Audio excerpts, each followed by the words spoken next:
It's time to play the game. Most important to me is cash. Cash kills. So that's where we are. Keep in mind, we launch on ESPN in a week, as I mentioned. And let's not forget Netflix. They're still doing, obviously, Raw. Did a great number Friday night. We know we have a lot of room there because Vince McMahon was primarily pricing tickets for families and wasn't totally focused on maxing the opportunity there.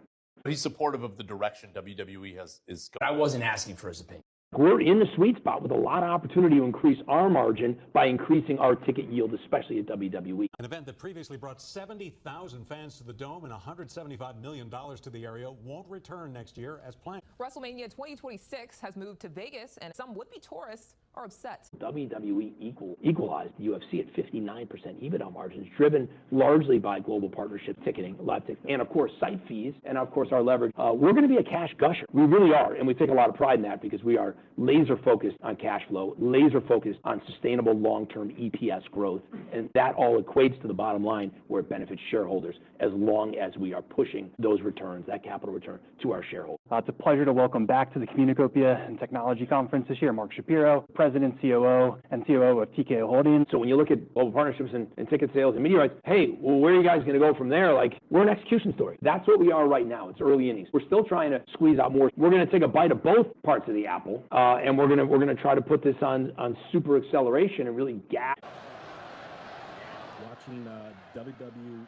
Jada Yee lives in Canada and has been a wrestling fan his whole life. The 46-year-old was planning on coming to New Orleans and was in the process of making it a family trip. Now he's among the potential tens of thousands of visitors who have to rethink visiting New Orleans after the announcement WrestleMania will not be in the Superdome next year. On site fees, this has been a story that's been building for the better part of the last few years. If we've got a St. Louis up against a Des Moines, Iowa, if you want us back there and you've sold out and broken records in both your arenas, you have to pay for us to come back, or else we'll take it to another town. And that goes for NXT and Raw and SmackDown on the WWE side. Of course, the PLEs.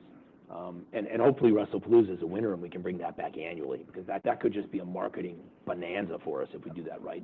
Triple H is spending night and day creatively around making that what we think it can be, which is another WrestleMania or another SummerSlam. Those two stand out above the rest. Royal Rumble's right beneath that, and we think WrestlePalooza can get into that quadrant.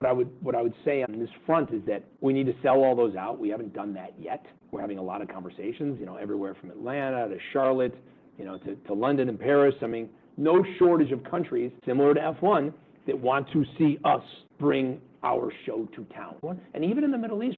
My wife was going to make a trip out of it with my twins, and I was going to go off and to watch WrestleMania. So it was a huge family vacation that was planned. I've always wanted to go down. I wanted to go on a voodoo tour and stuff like that. And I was so pumped when they announced New Orleans. Across the Atlantic in the United Kingdom, Luke Walsh was planning his first trip to the United States to watch WrestleMania in person. Just being part of the scene in and around Mardi Gras, in and around all that, I wanted to sort of fully embrace it. And now the news is we're possibly not getting that at all. Nothing hotter these days than live events and experiences, but we're seeing no slowdown in that respect. Folks just want to get out. They've got time. They're off on Fridays, quote unquote. It's communal, and everybody suffers from FOMO, especially the younger folks in the demos that we really serve and cater to. In February, Dwayne "The Rock" Johnson announced to a packed Smoothie King Center that WrestleMania would make its return to New Orleans, who last hosted the event in 2018. However, it seems that Las Vegas is getting the huge multi-day and multi-million-dollar event. Both Walsh and Yee say they may not go at all because of the difference in budget. It is heartbreaking that there is definitely a gap between budget between New Orleans and Las Vegas. Was it like a difference of hundreds of dollars or thousands of dollars? Oh, it was thousands. So I'll give you an example. I was just in Vegas for WrestleMania. And so me, my brother, and our friend went for just normal breakfast. We had 2 omelets and avocado toast, 3 coffees. It was $120 American without tip. In a joint statement, the New Orleans Sports Foundation and New Orleans & Company say they plan on bringing WrestleMania to the city in the future. In 2018, WrestleMania had an economic impact of $175 million, with the majority of those attending coming outside of our area. It is not clear when the future date will be for the return of WrestleMania. He's not a part of the company anymore. He's sold out. Yeah. Do you still hear from him at all? I had breakfast with him a few weeks ago just to check in. Been a long time. Haven't heard from him at all. Obviously, the series on Netflix came out. I wanted to see kind of where he was. By the way, he couldn't have been more cooperative. He couldn't have been nicer. I mean, he was a total pro at breakfast, if you will. It's a one-on-one get-together. But he's out of the business entirely. He doesn't make decisions. He's not on the board. He doesn't opine. We don't consult him. He's got some litigation that he's working through. And frankly, he wants the privacy and the time to work through it, which is great because in the meantime, we're going to keep building TKO and WWE and expanding the horizon, expanding the opportunities. And by the way, he's still a shareholder, not the shareholder he once was, but he's still a shareholder. Combine WWE and UFC together, streamlining the operations, growing sponsorship, live events, and more recently, renegotiating many of your media rights deals on improved terms.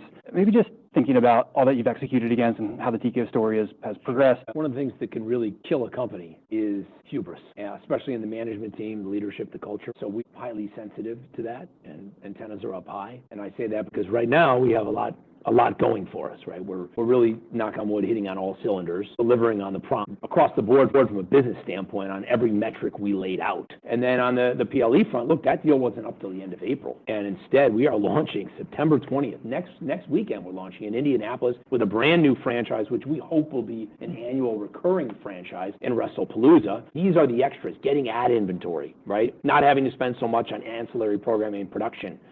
As we were committed to in some of our historic deals of the business. Because the most popular question that I get on the road from investors is, okay, before we can even breathe or smell the roses on the media rights deals, is, okay, you've got the media rights deal, great. You're going to break $400 million on global partnerships, which is ahead of our internal forecast. We're still trying to squeeze out more synergies on bringing UFC and WWE together under one roof. We're looking at margins. I mean, second quarter is incredible, and that's going to happen. We doubled our dividend last week, and we're embarking upon a buyback program that we promised our shareholders we would do by the end of third quarter, and last time I checked, that's coming up in just a couple weeks.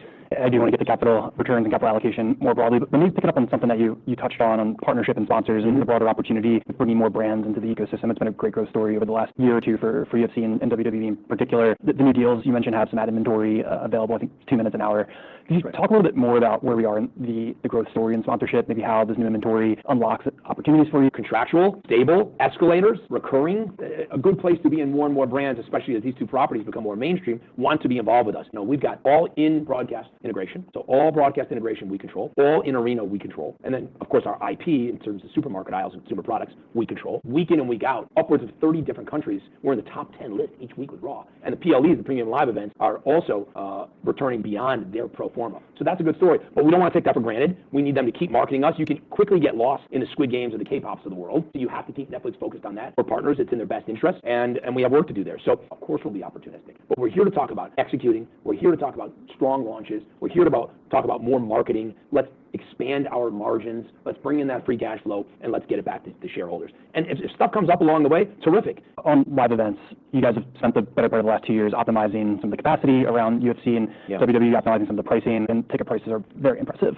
in terms of what they're going for. I think it shows that the demand at the upper end of the spectrum. Maybe you could just give us a lay of the land of where you see the consumer at today, where you see demand for live events today, and then looking ahead, room for further optimization on maybe up-tiering venues, up-tiering pricing. Where's the bigger growth opportunity for TKO? Everybody's looking for that plus-up, that personalized experience, that customized experience, that red carpet behind the rope experience. I mean, that's where fans are. It's not enough to just go to the game and sit in your seat and have a hot dog and a beer. I mean, they're all looking for meet and greets. They're all looking for advanced entrance. They're all looking to touch the trophy or meet the game winner or the MVP at the end of the game. That is what On Location does. I mean, it is the premier, preeminent, premium hospitality provider for sports around the globe. I mean, that's the business of what we do. It's just really firing. I can't tell you it'll be like this forever, but I do believe the 4-day in-office work week is here to stay. And having said that, it makes it a 3-day weekend, and people have more time, or they're moving errands to Friday, and they have more time for Saturday and Sunday to see a concert with their friends or go to a sporting event. And there's nothing like being there.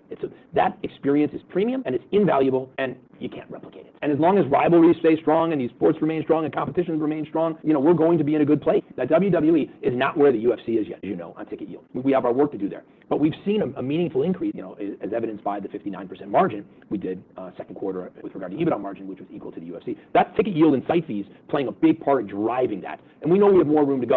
And so WWE, which granted their PLEs are mostly in stadiums, so it's not apples to apples. And of course, they have a lot more volume with Raw and SmackDown and NXT happening on a weekly basis, 52 weeks a year. We know we have a lot of room there because Vince McMahon was primarily pricing tickets for families and wasn't totally focused on maxing the opportunity there. And now that we've seen what we can do with UFC, we're replicating that in terms of ticket yield and holding back and advanced sales when it comes to On Location on the WWE side. And it's really working out well. It's where we're breaking out of just the Middle East. So, we've got a lot we can bring to town. I'm not saying all in one weekend necessarily, but it could be something where we're going to bring 3 or 4 over the course of a year, and you pay one fee to get spread out. It could be as many as 30 site fee opportunities out there. Yeah, more than that once you get into the Raws and the Smackdowns and all that. I mean, we've got a team that we hired Dean Garfield from Netflix, who historically has done this with Netflix expansion plans and the offices they've opened up around the world. He's a real pro. He's a real expert. He's got a fantastic Rolodex.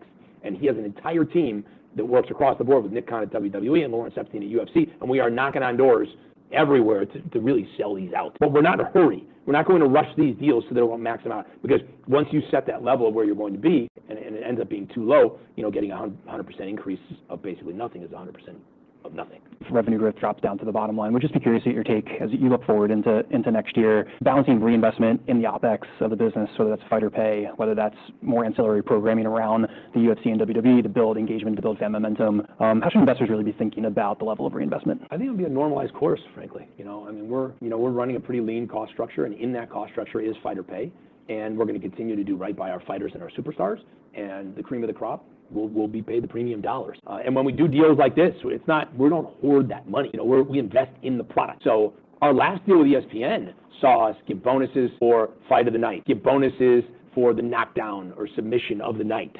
Saw us give fees for any of the global partnerships deals we did, and consumer product licensing deals we've done. So we're going to share as much as makes sense with the stars of both leagues, and we will be very competitive.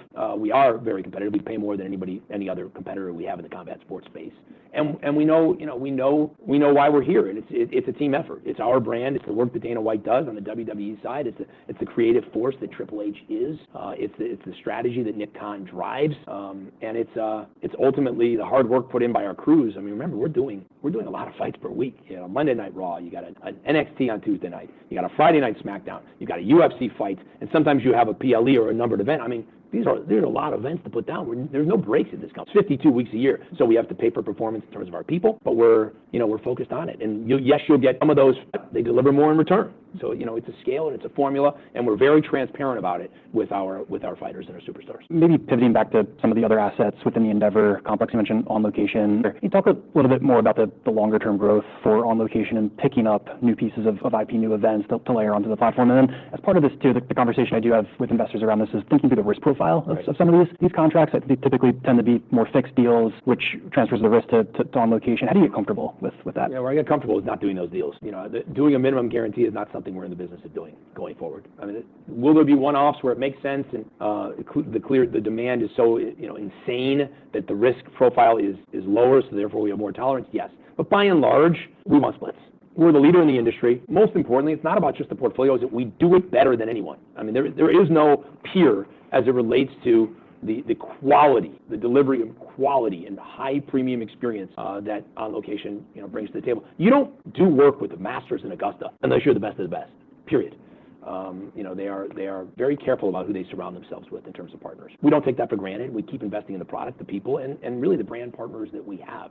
So there are some properties to pick up here and there, but we have our hands full with UFC, WWE, and more opportunities. I don't want to get out of our core, which is sports. That's what TKO is. And these days, every rock star wants to be an athlete, and every athlete wants to be a rock star. Mark, I can't let you go without digging deeper into capital allocation. You mentioned earlier the free cash flow generation profile of the business, leverage modest, not too much capital intensity or needs at the moment. How do you think about capital allocation within that capital returns versus M&A? It's the priority. Because M&A, we're not out there hunting. We'll be opportunistic and we'll listen and we'll follow up on any phone call that might come our way. Or if there's something out there we think we can pick off or bolt on, fantastic. But capital return comes first. I mean, that's frankly what our shareholders want. And when you're going to be producing the amount of cash that we expect to bring in and year out, given that we just need to fund our operations, have enough for working capital, the answer is going to be the dividend, which we answered, and more of a share buyback. It's really the opportunity here. I mean, the float is already limited, just given the amount of shares that Endeavor Group Holdings controls. I think that's the bang for the buck, and we will be opportunistic with a plan there in short order. You mentioned the commitment by end of 3Q to start the share purchase. Yeah, I mean, you know, we'll put something out in due time. But I think that, you know, most people saw that we upsized the term loan by $1 billion, and meanwhile they know that there's a share buyback on the horizon. So, you know, you do your own homework and make your own prognostications. But we're moving on what we said and promised we were going to do in time by the deadline of the end of the third quarter. Are you ready?